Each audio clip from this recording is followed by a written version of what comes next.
आदर्श कोटेदार एवं उपभोक्ता welfare association Uttar Pradesh संगठन का बैठक आज रविवार को बस्ती के रुधौली तहसील हनुमानगंज बाजार में बैठक का आयोजन किया गया। बैठक की अध्यक्षता ब्लॉक अध्यक्ष अमृतलाल कन्नौजिया ने किया एवं विभिन्न बिंदुओं पर चर्चा की गई एवं संगठन में एकत्रित हुए सदस्यों को पदभार ग्रहण कराया गया, जिसमें उपाध्यक्ष पद की जिम्मेदारी चंद्रेश पांडे को दी गई व कोषाध्यक्ष रजुलाल को सभी सदस्यों की सहमति पर दिया गया। आदर्श कोटेदार एवं उपभोक्ता वेलफेयर एसोसिएशन के अध्यक्ष द्वारा आज संगठन के निम्न पदों की घोषणा भी की गई है, जिसमें मंत्री पद की जिम्मेदारी जगदीश कृष्ण कुमार, रामविलास महेंद्र कुमार को दी गई है और अन्य लोगों को संगठन में सदस्य के रूप में लीलावती देवी, अजय कुमार, संतोष कुमार, रेशमा इत्यादि लोगों को जिम्मेदारी दी गई।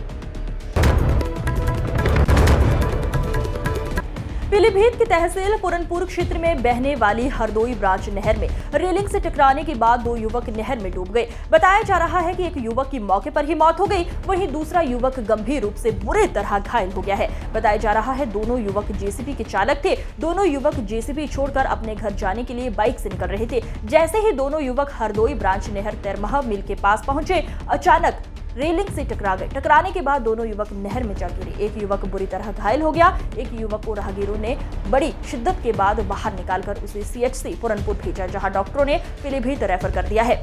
वहीं दूसरे युवक की नहर में डूब जाने से मौके पर ही मौत हो गई। मौके पर पहुंची गजरौला पुलिस व घुंगचाई पुलिस ने काफी प्रयास के बाद नहर में डूबे हुए शव को बाहर निकलवाकर शव को पोस्टमार्टम के लिए भेजा है। कौशाम्बी जिले में रविवार सुबह पीपा पुल की रेलिंग की तार टूटने से बाइक समेत किसान यमुना नदी में डूब गया।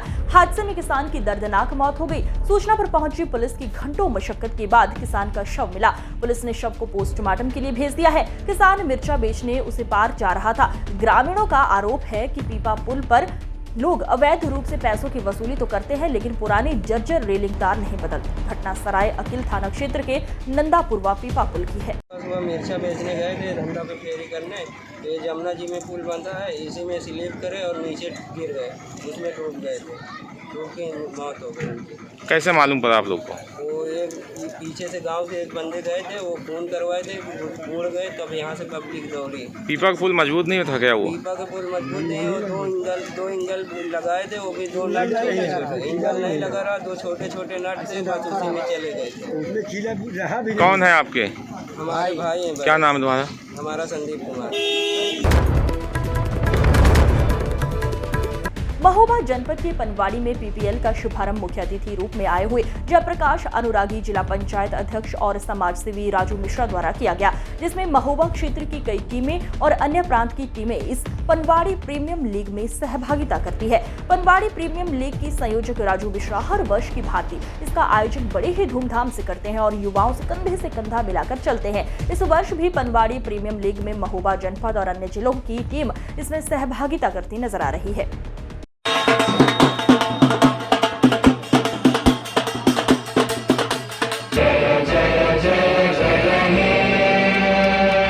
इस तरह के आयोजन अपने क्षेत्र में होते रहना चाहिए।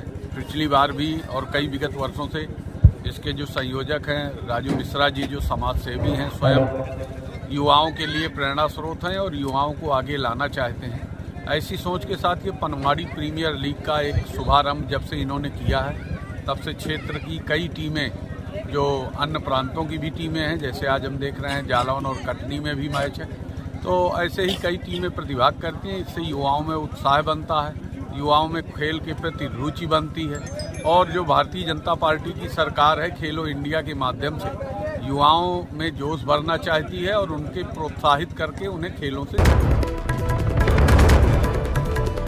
जनपद मैनपुरी के कस्बा बेवर के चल रहे शहीद मेला में पत्रकार सम्मेलन का आयोजन किया गया, जिसमें जिले भर के तमाम प्रिंट मीडिया, इलेक्ट्रॉनिक मीडिया एवं सोशल मीडिया के पत्रकारों को फूल मालाएं, शॉल एवं प्रतीक चिन्ह देकर सम्मानित किया गया।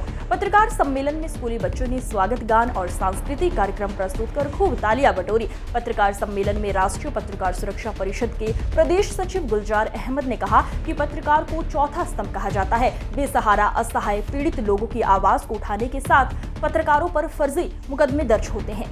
पत्रकार सम्मेलन को लेकर पहले तो हम यहाँ शहीदों की धरती पर आए तो उनको बारंबार प्रणाम करते हैं। शहीदों की स्मृति में ये मेला जो लगाया जा रहा है, यहाँ मेला चलता है, कई दशकों से चला आ रहा है तो उसके लिए आयोजन मंडल को बहुत कोटि कोटि धन्यवाद देना चाहते हैं कि शहीदों की स्मृति में ये एक अच्छा कार्य कर रहे हैं। देश में मुझे लगता है कि इतने बड़े स्तर पर पहला एकमात्र मेला है, यहाँ शहीदों का मंदिर भी स्थापित है और शहीदों की स्मृति में जो यहाँ ये लोग कर रहे हैं वो अपने आप में एक नया इतिहास लिखने वाला काम है। दूसरा, आज चूँकि पत्रकार सम्मेलन रखा गया है, यहाँ मंच के माध्यम से, यहाँ पंडाल के माध्यम से विभिन्न तरह के कार्यक्रम कराए जाते हैं, उसमें से एक पत्रकार सम्मेलन भी है जिसमें आज मुझे अवसर मिला है, आतिथ्य स्वीकार किया है इन लोग का मैंने आज। तो उसमें यहाँ जनपद भर के पत्रकार इकट्ठे हुए हैं और सभी का उत्साहवर्धन करने के लिए हम लोग कार्यक्रम में शरीक हुए हैं और हम कामना करते हैं ऐसी कि पत्रकार अपनी जो उसका मूल कर्तव्य है उससे न हट करके और अपना काम करता रहे। इसके लिए ही पत्रकारों को समय समय पर इकट्ठा किया जाता है और आज पत्रकार सम्मेलन को माध्यम बनाया गया है। हम सभी पत्रकार साथियों के लिए उज्जवल भविष्य की कामना करते हैं। साथ ही इस आयोजन मंडल को भी धन्यवाद देते हैं जिसने आज पत्रकार सम्मेलन का आयोजन किया। पत्रकारों को सम्मानित करने का काम, पत्रकारों को इकट्ठा करने का काम निश्चित रूप से समाज को सही दिशा दिखाने वाले लोग ही कर पाते हैं, तो इसके लिए बारंबार उनको धन्यवाद देते हैं। आप शहीद मेला कमेटी के अध्यक्ष भी हैं और आपके ही संयोजकत्व में इस मेले का आयोजन किया जाता है। सुनने में आया कि इस बार मेले में नगर पंचायत में कोई समर्थन या कोई सहयोग नहीं दिया, क्या मामला है पूरा? देखिए, ये मेला पिछले 52 वर्षों तक लगा है। ये 52वां वर्ष है। 1972 में इसकी स्थापना जगदीश चंद्र त्रिपाठी ने की थी, ये स्वयं एक शहीद थे और तब से ये मेला लगातार लगता रहा है। जब तक नगर पंचायत की बात है तो नगर पंचायत इसमें हमेशा सहयोग करती है। अब की बार जैसे पिछली बार था तो पिछली बार भी नगर पंचायत ने सहयोग किया और टैंकर से हो पाए थे, इस बार नहीं हो पाया। तो इन सारी चीज़ों से इस नगर में कहीं ना कहीं लोगों में एक संदेश ठीक नहीं जाता। तो ये नगर पंचायत को कार्य करने चाहिए।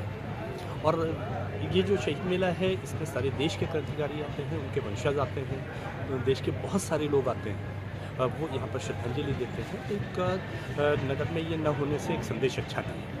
तो क्या क्या नगर पंचायत, बेवर नगर पंचायत क्या क्या व्यवस्था यहाँ कराती थी जो इस बार? गत वर्षों में सफाई की व्यवस्था कुछ हद तक रही है।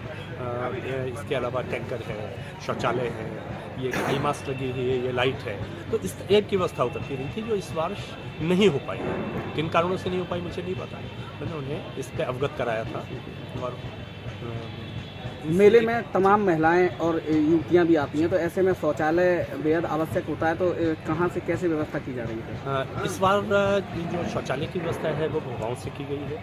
मैंने सबसे आग्रह किया था, एक पत्र जो है वो एडिट साहब को भी भेजा था, उसके उसमें भोगांव से शौचालय यहाँ पहुँच गया है। तो बेटियों के लिए वो एक सुरक्षित स्थान पर खड़ा हुआ है जिससे ये सारे कार्य चल रहे हैं। बेवर नगर पंचायत में आपने इस बात की सूचना दी थी कि मेला लगाया जा रहा है, इन व्यवस्थाओं को सुचारू कराया? जी, बिना शक मैं पहले सूचित भी कर चुका हूँ, 2 बार मैंने करके बोला है। उसके बाद उसे कई बार कहा जा चुका है, परंतु पता नहीं कोई हो सकता है कि उनकी कौन सी मजबूरियाँ आई, मुझे नहीं पता, परंतु यहाँ पहुँच नहीं पाया। बेवर नगर पंचायत में कार्य हो रहा है और बेवर नगर पंचायत से ही कोई शौचालय वगैरह की व्यवस्था नहीं हुई है, भोगांव नगर पंचायत से की गई है। जी, इस बार जो टैंकर और शौचालय खड़ा है ये भोगांव नगर पंचायत का।